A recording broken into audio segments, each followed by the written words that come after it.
సరే ఇప్పుడు బయటకొచ్చి నా జీవితం బాలేదు అంటే, వాళ్ళకొచ్చే లాభం ఏమైనా ఉందా? ఎవరైనా వాళ్ళని బాగు చేయగలరా? వాళ్ళంతట లేచి వాళ్ళే బాగుపడాలి గదా! అది అవును. సొసైటీకి ఎగ్జాక్ట్‌లీ. డిక్లేర్ చేయాల్సిన అవసరం ఏంటి? అవసరం లేదు. ఓకే. ఇప్పుడు హీరోలెప్పుడు ఇప్పుడు ఫర్ ఎగ్జాంపుల్ ఇండిపెండెన్స్ స్ట్రగులే అయింది. హ్మ్. బ్రిటిష్ పీపుల్ వచ్చి రూల్ చేయడం స్టార్ట్ చేశారు. మనకి సేఫ్టీ లేదు. కానీ ప్రివిలేజెస్ ఫ్యామిలీ అంటే కొంతమంది రిచ్ ఫ్యామిలీస్ ఉన్నవాళ్ళు who supported British were also there from our own country. Hmm. So వాళ్ళెందుకు సపోర్ట్ చేశారంటే వాళ్ళ కంఫర్ట్ జోన్ వాళ్ళు దొరికింది. లాభపడ్డారు కాబట్టి. లాభపడ్డారు కాబట్టి. ఇక్కడ మన కంఫర్ట్ జోన్ బ్రేక్ అవ్వనంత వరకు ఎవ్వడు పట్టించుకోడు. హ్మ్.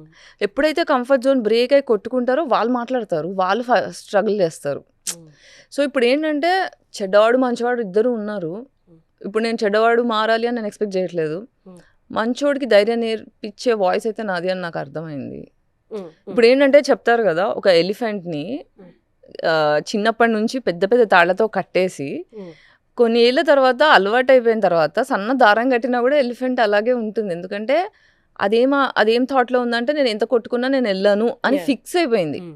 బట్ ఏ రోజైతే ఎలిఫెంట్‌కి అది దారం అని అర్థమైపోతుందో then it can move. At least it can fight and ఏదో ఒకటి చేయగలుగుతది. హ్మ్. సో ఈ మనం దారంతో బతుకుతున్నాము. ఇది సంకెళ్ళు కావు అని చాలా మందికి తెలీదు. ఎందుకంటే ఫియర్ అనే ఫ్యాక్టర్. హ్మ్. సో ఆ దారం ఏంటి అంటే ఫియర్. ఓకే. ఒక్కసారి ఆ ఫియర్ ఎళ్ళిపోతే హ్మ్. It's different. So lead by example అంటారు గదా! సో